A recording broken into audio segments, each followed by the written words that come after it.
राजकुमारी को चौसर में भी हरा दिया। यह सब देख राजकुमारी सत्यभामा अपने पिता के पास गई और सारा हाल उन्हें कह सुनाया। राजा वज्रसेन यह सुनकर अति प्रसन्न हुआ। उसने मंत्री को भेजकर राजा वीरसेन को बुलाया और बड़े आदर सत्कार से बैठाया। वीरसेन ने कहा, महाराज, मैंने आपकी बेटी के सभी प्रश्नों के उत्तर दे दिए और उसे चौसर में भी हरा दिया। अब आप अपनी बेटी को मेरे साथ भेज दीजिए। तब राजा वज्रसेन ने कहा, मैं कोई शुभ घड़ी देखकर अपनी बेटी का विवाह करके आपके साथ भेज दूंगा। तब राजा वीरसेन बोला, हे राजन, मेरा विवाह राजकुमारी सत्यभामा के साथ नहीं होगा, क्योंकि ये तो किसी और की अमानत है। ये सुन राजा वज्रसेन ने हैरान होते हुए पूछा, ये आप क्या कह रहे हैं? आपने इसे पराई अमानत किस प्रकार बताया? तब राजा वीरसेन ने कहा, महाराज, जिन राजकुमारों को आपकी बेटी ने कैद कर रखा है, उनमें से एक राजकुमार उसकी कैद से निकल भागा था और वह अपना राजपाट त्याग जंगल में इधर उधर भटकता फिर रहा था। एक दिन वह मेरे राज्य में आया और एक पेड़ के नीचे बैठा रो रहा था। संयोगवश मैं भी उधर से निकला।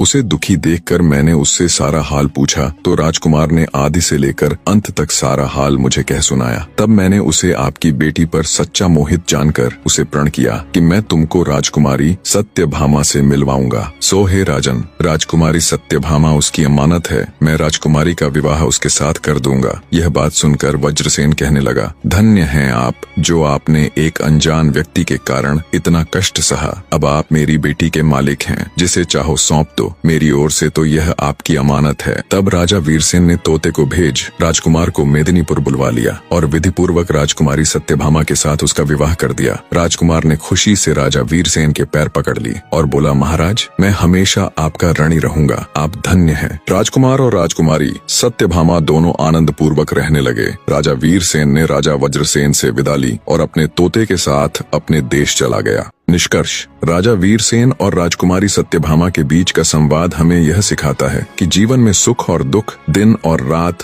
प्यार और घृणा जैसी चीजें एक दूसरे के पूरक हैं। जो आज है वो कल नहीं होगा, चाहे दुख हो या सुख। यदि हम इन बदलावों को समझकर शांतिपूर्वक स्वीकार कर लें तो हमारे जीवन की यात्रा आसान हो जाती है और हम खुशी से जीवन व्यतीत कर सकेंगे।